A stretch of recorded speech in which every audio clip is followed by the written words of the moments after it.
So we got the electric bad boy chainsaw out here again. I started on the other end already, but this is the one, if you remember, as it was getting dark, I had the wedges in the other night. So I'm going to get this cut up. It's not the greatest wood. It broke about halfway down there. I think it's poplar. We got Johnny here. We're loading him up with this. And this is, I like being back here. I hate kind of tripping over the underbrush type stuff, but other than that, I kind of like cleaning up some of this. I only take them if they're dead and down is what my philosophy is. You know, and if you have any trees you need it cleaned up and you're close to me, I am willing to consider that. But anyways, it's Sunday morning. Did the church thing, and now yesterday I sat and watched football all day. I needed to get out and do something outdoors.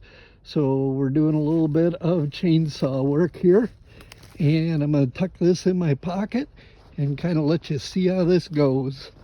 All right, so here we go this morning. It's about 39 degrees outside. Kind of a nice morning for working on this. I'm going to start on this end.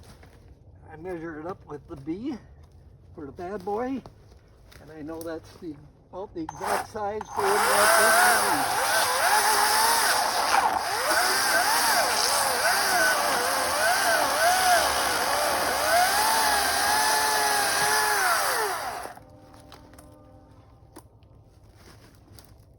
Not bad. Not bad for a electric chainsaw.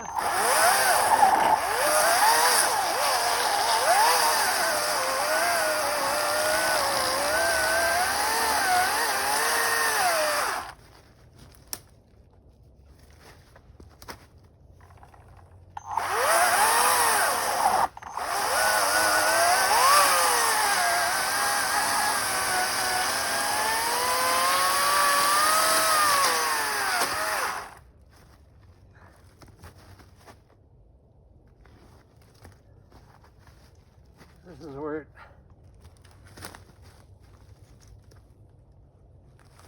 the brush is such a pain, but other than that,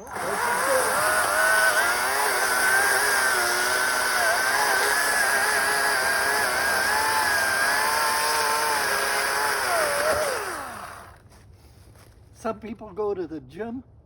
I've got a natural gym right outside that keeps me in shape. Not bad for a 62-year-old.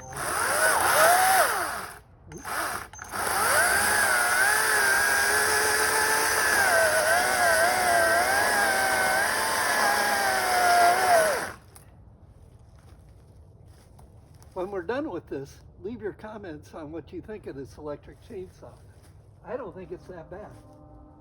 I had my 011 out, my steel 011 out this morning, and I need to do some maintenance on that. So,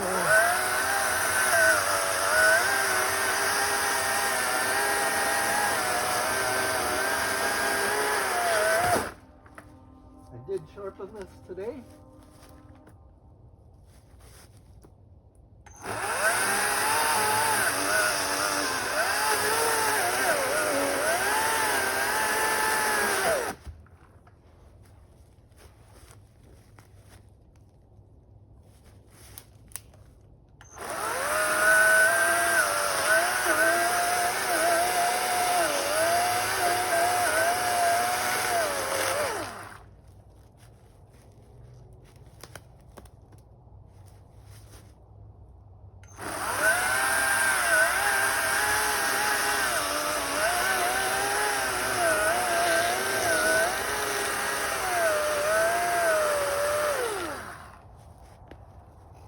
You always want to try to avoid getting your chain in the dirt. That'll go.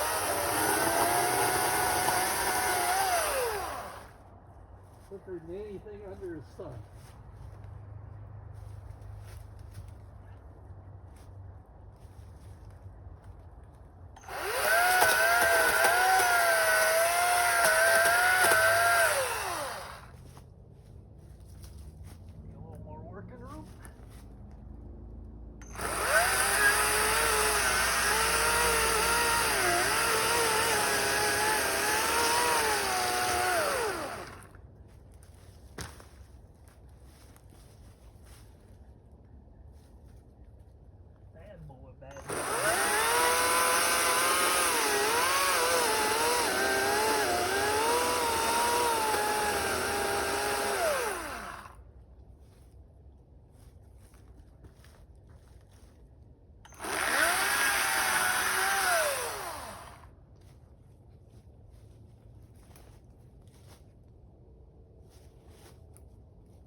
My goal is to get this stuff all cut up, and then I can always split it and stack it later.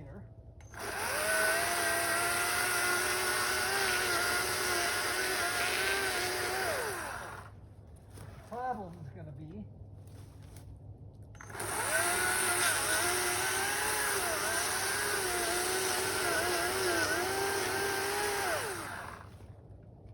if I don't take advantage of this good weather right now.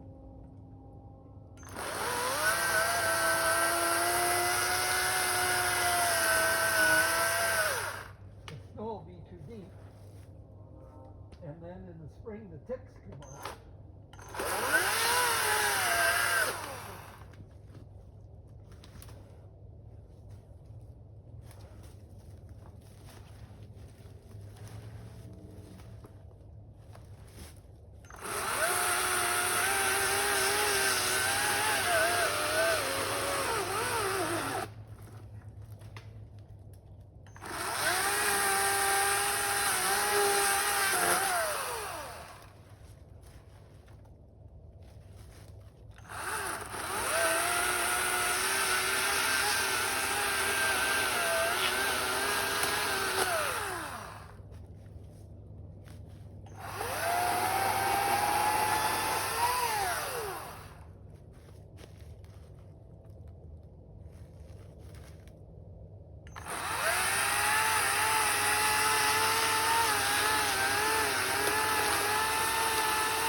I'm reaching to shut the chainsaw off.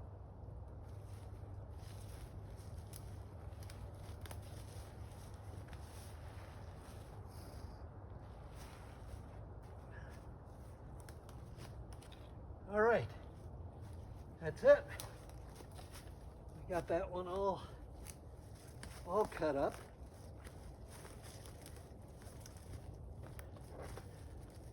I debated doing this morning, but it's actually not a bad morning now to be doing this.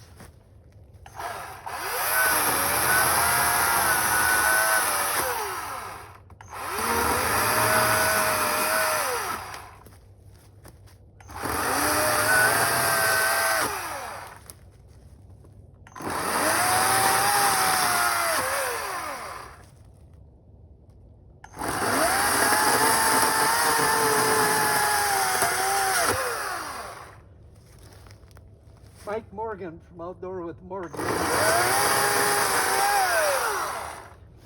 Great channel, Mike Morgan. Outdoor with the Morgans is the YouTube channel. He talks about this little stuff. He doesn't bother with it. Normally I wouldn't either. It's just not worth the time and effort. But this is kind of in my way. So, and it's right here. So, you know, I'm going to cut this little branch up too right away while I'm at it.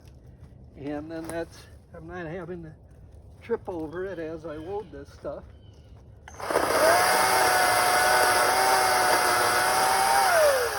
Big thing, don't hit the chain in the dirt. You put the chain in the dirt, then you're spending 15-20 minutes sharpening it again.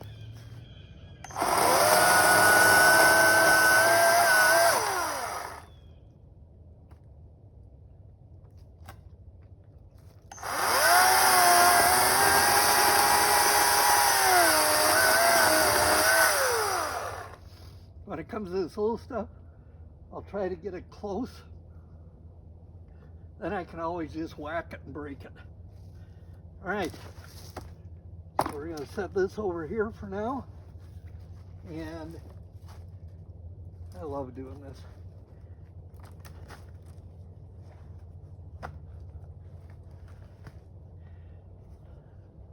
I don't know, that didn't take too long, I don't think. Get that cut up. Battery. Let's just take a look. I did a little cutting before I showed you this. I'm down to 1 on the battery.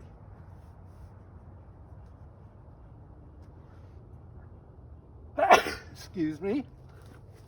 Let's load her up. Now, when that battery says it's done, I got the second battery on the tractor here, all ready to rock and roll.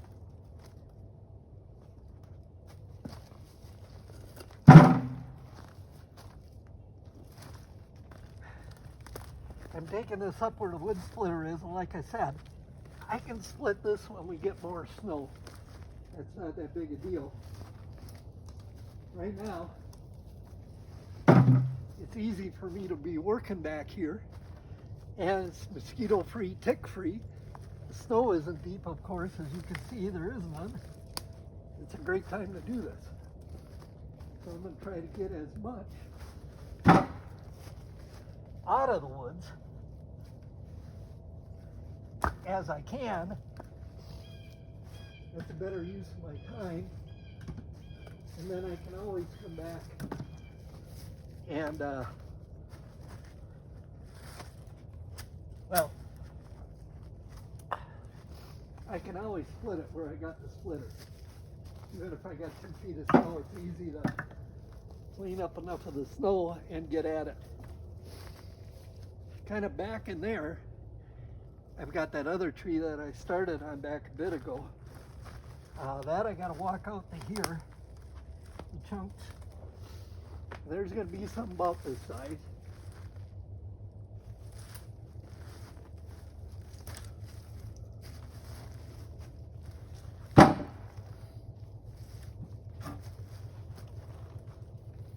I was thinking this was a poplar, but it's not. It's gotta be, I'm thinking of maple of some type, soft maple or whatever. But that end up there is kind of crappy. That's why it broke off, I'm sure, up on top. And, you know, I was thinking this was kind of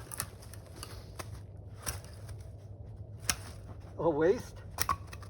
But this end here is pretty good wood. So I'll get that split. Every bucket is about 2 to 3 days worth of firewood for us. So during the year, I roughly keep track of how many buckets I'm doing. And then I kind of know when I got enough for the following year.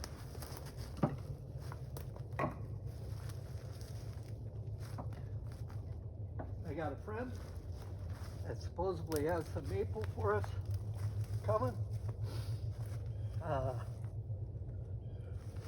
That's going to be nice, pardon me. And that, I think, is going to take care of it at least next year, all the way through. I like to give it 2 years burn time, dry time. Burns a lot better then. This, I'm guessing, was dead for a while because the tops were off, there were no leaves. So I'm guessing that they had started drying already. But yeah, you could see the other day I really struggled with trying to get it to fall here. Well, I wanted it to fall out on the path, the other side of this clump. I didn't quite get that, but at least in the worst way, it wanted to fall back into all of the pine trees back there, which would have been a real pain. This isn't too bad. Not too bad to clean up out here.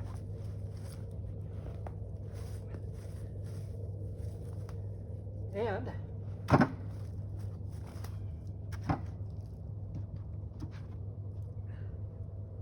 now I just have to carefully get myself out of here so I don't tip that tractor. Yeah, a little slope over there. It's not too bad. It shouldn't have any effect. But I do get a little nervous with it all the time. I really try my best to respect the tractor. Like I said in a previous video, I know firsthand. My biological dad landed up, tractor flipped over on him, crushed his chest, steering wheel went right into him. And so I'm real careful of it. And you know, you just always have to respect it. I'll put the seatbelt on and back out of here. Like I said, there's not too much slope here. It's not too bad, but I do lean a little bit. I do get a little bit nervous on it. If I was smart, I would get a hold of Goodworks tractors and get a set of those Bora wheel spacers just to give me a little bit more security. All in time, I guess. I got about 130 hours on that tractor. Love the tractor. Just absolutely, just the perfect size for me with a rental business to be able, you know, I got the mower deck if I want it. It's got a good mower deck that comes with it. I just use, you know, the bucket is a little bit in the way. So I leave the mower deck off of this, and I've got a John Deere X300 and a couple of older Simplicities that I use at the properties down in Wausau. But it's a great tractor, you know. I was,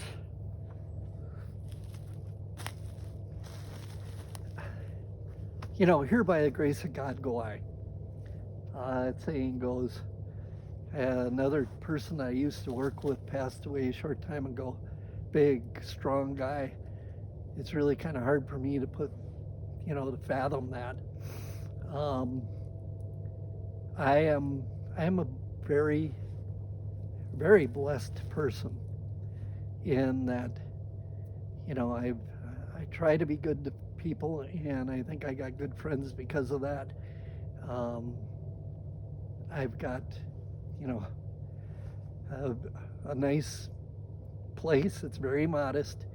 You know, it was a cabin. We've made it into our permanent residence right now just because, you know, we love the location of it. You know, that may change. I bought it. When I first bought it, I was going to fix it up and flip it. We bought it for hardly anything. I put money into it without a doubt. But, you know, today it's worth quite a bit more than what I've got stuck into it. So it was a good deal.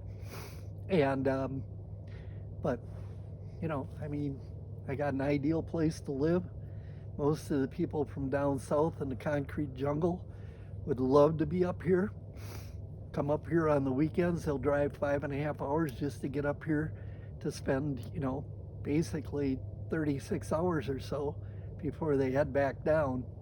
A lot of them are starting to retire up here now too, which is driving our property prices up. So I can sympathize with the people on the island of Maui. I know that. We go there. I get where you're coming from, but gosh, I love being able to come to your area and spend a couple of weeks. It really recharges me in the wintertime. And you know, most importantly, I got a wife that loves me, and you know, she's my best friend. We do pretty much everything together, and we've worked hard. You know, financially, we're okay. We're comfortable. We're not, you know, we're not super well off by any means, but we're comfortable.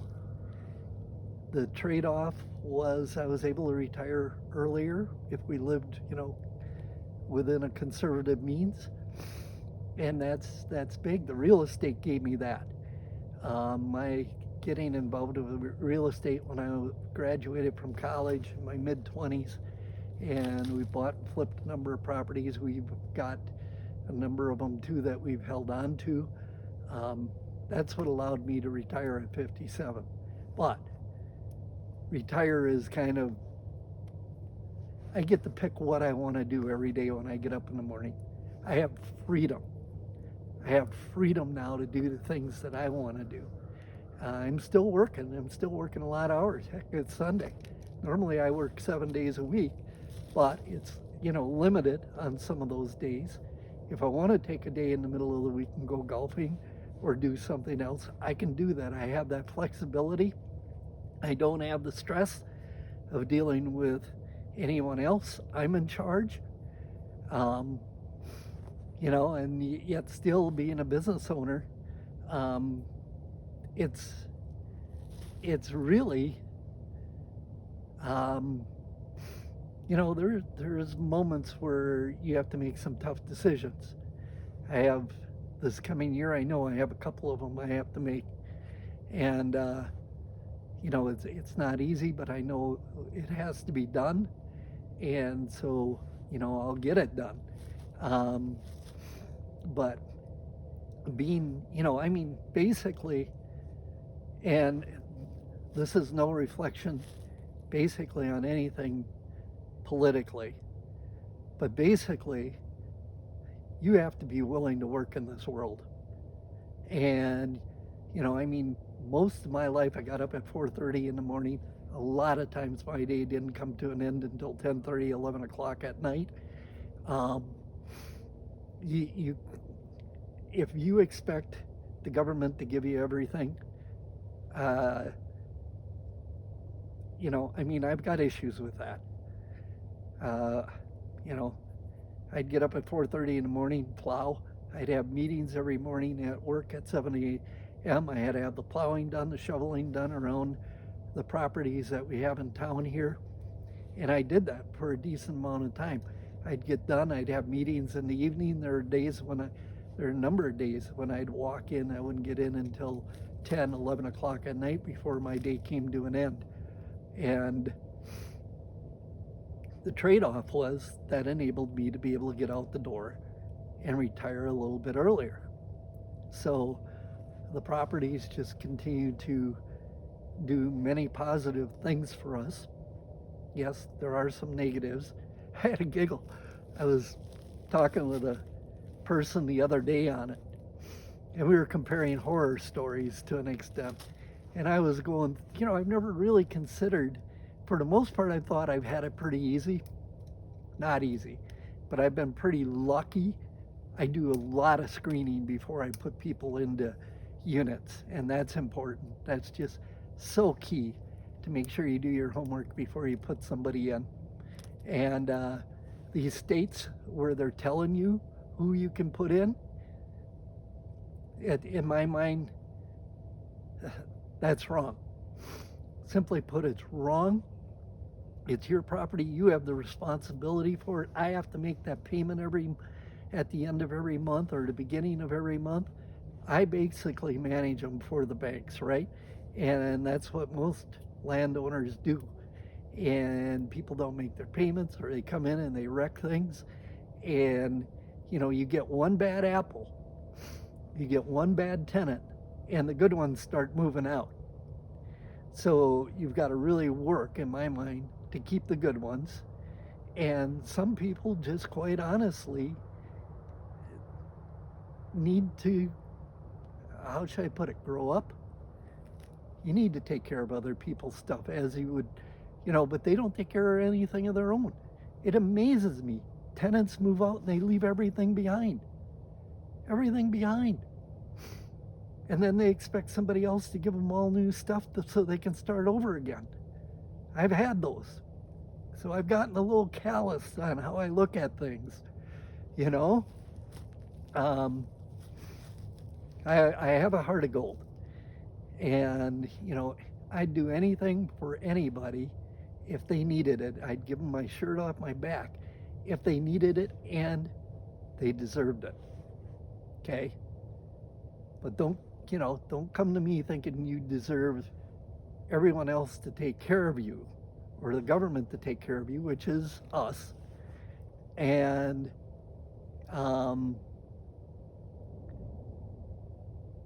that then I'm not giving you a shirt off my back. Okay? It's kind of goes back to that: give a person a fish they eat for a day, teach a person how to fish, they fish for a lifetime. They've got food for a lifetime. People need to be doing they need to be doing it. It starts in the United States. You have an excellent opportunity to get an education. You really do. And what you do with it, I always used to tell young people, between the ages of 15 and 25 has a huge influence on where your life is going to go. And we've sold it, I think, in the United States, that you can just have fun during these times, or you need to just have fun. And that's important too. But you also have to get the grades. You also have to take advantage of getting educated. I can't do what I do without the education that I got, without a doubt. And there are those that would argue with me. I know there's a lot of people out there that have done very well without an education. They got common sense, which is more important. They got a good work ethic. I'll guarantee those two things, So I'm on a bit of a rant right now, but gosh, it's a beautiful morning out here to do it. And,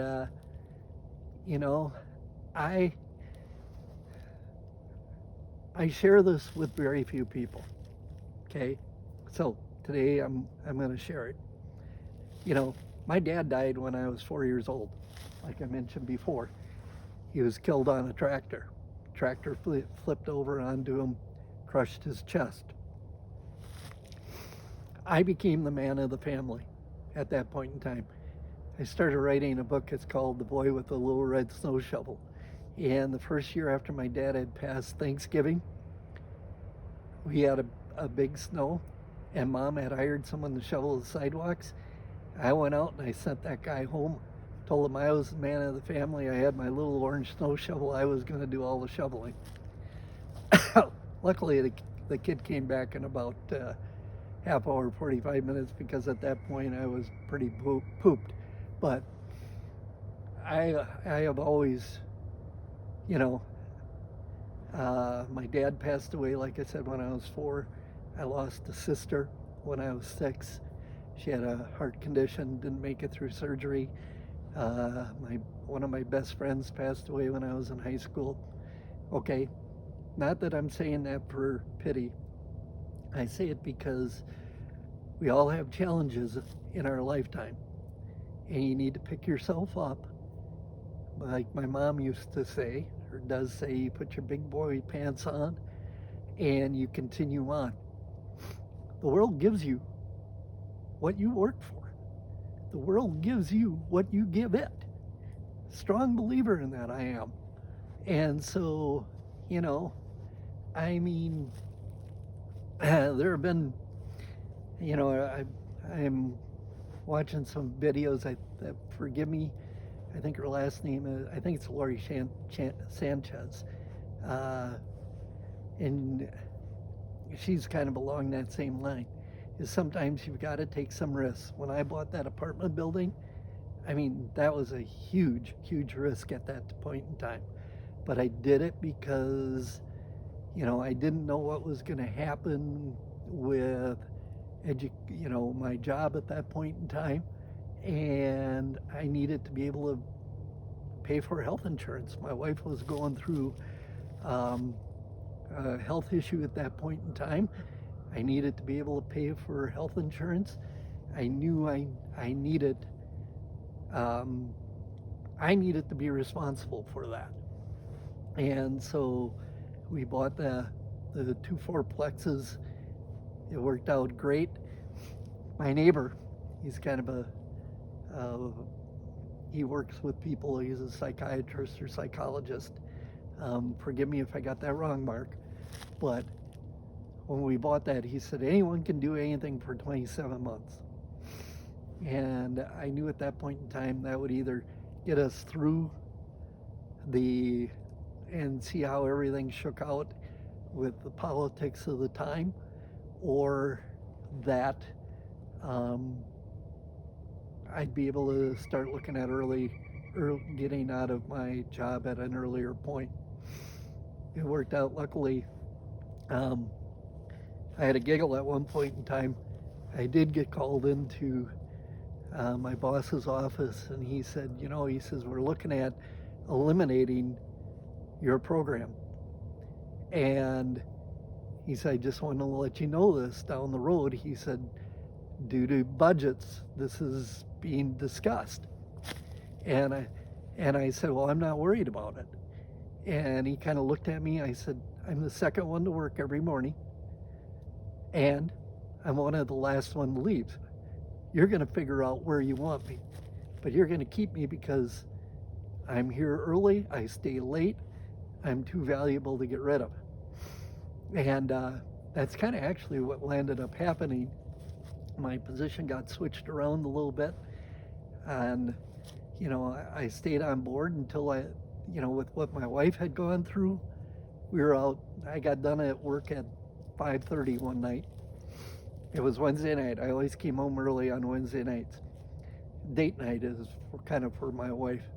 And I came home, we hopped on our snowmobiles, and I had no idea I was going to do this. This was in 2020. None. Had no idea. We rode about a half mile down the snowmobile trail, and I'm kind of thinking beautiful full moon that night. February 23rd, I remember the evening well. And if I was going to retire, I had to have my retirement papers in by March 1st. I got half hour down the snowmobile trail, and I was weighing all this stuff out a little bit. I had, like I said, it kind of started creeping in as we were riding. I had no idea when I left I was going to do this. And so we got to that point where the trail headed north.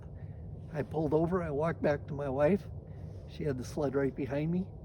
And I told her, I'm turning in my retirement papers tomorrow. I have to have them in by March 1st. I'm turning it in tomorrow. I'm retiring. I said, you and I are going to get out and ride the trails during the week when there's not as many people on them. We're going to go golf. We're going to enjoy ourselves.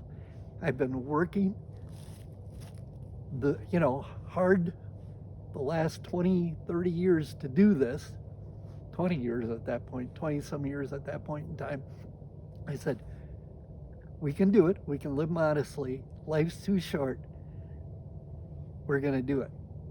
I walked in the next morning, turned in my retirement papers, and just shook. I walked out of the office. I was just shaking. It's like, what am I going to do with myself in January, December, during the winter months? Well, here I am. Yesterday was the first semi-boring day I had, where it's like, oh, I wish and I had things I could have done if I wanted to do them. I just put off some of the things I should have been doing, like cleaning my filing cabinet out. I think you understand why I put that off. Anyways, enough with my rant. Gosh, it's a beautiful morning out here. I'm gonna guess we're upper 30s right now. Just beautiful. Not good for snowmobiling. And my path back to the barn, my road back to the barn right now is just glare ice. So, I kind of hate that about this time of year. Some of that stuff you got to be really careful with. But being able to be out here this morning, the things that I believe in, the things I'd really like to stress to people is you control your destiny. Your decisions control your outcomes.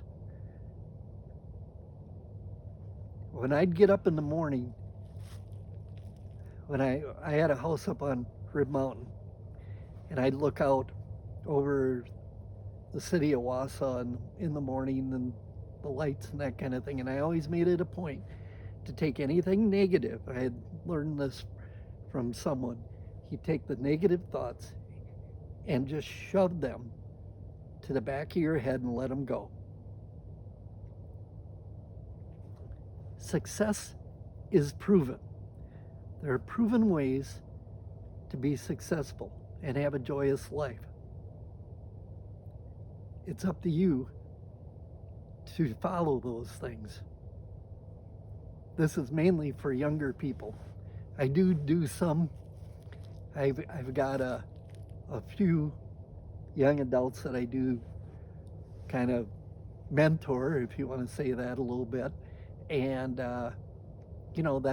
that's my message. Is successful people leave a pathway,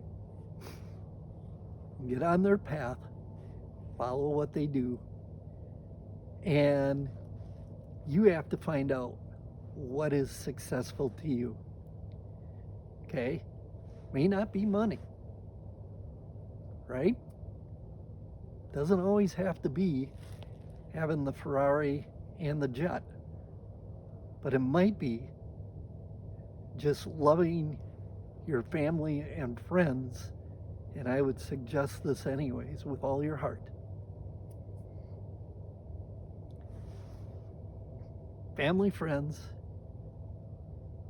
follow the pathway, have a sense of humor, and have God center in your life. And you'll have, I think, a pretty good life. With that, take care. I'll see you again in probably, let's give it 48 hours.